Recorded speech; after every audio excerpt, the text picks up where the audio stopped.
بسم الله الرحمن الرحيم.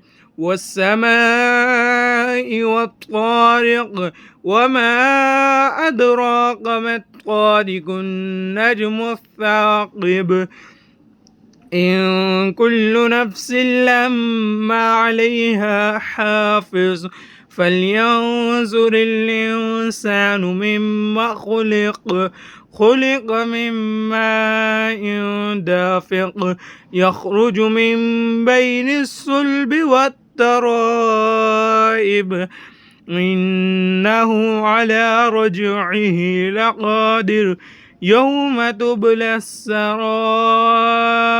فما له من قوة ولا ناصر والسماء ذات الرجع والأرض ذات الصدع صدق الله العظيم.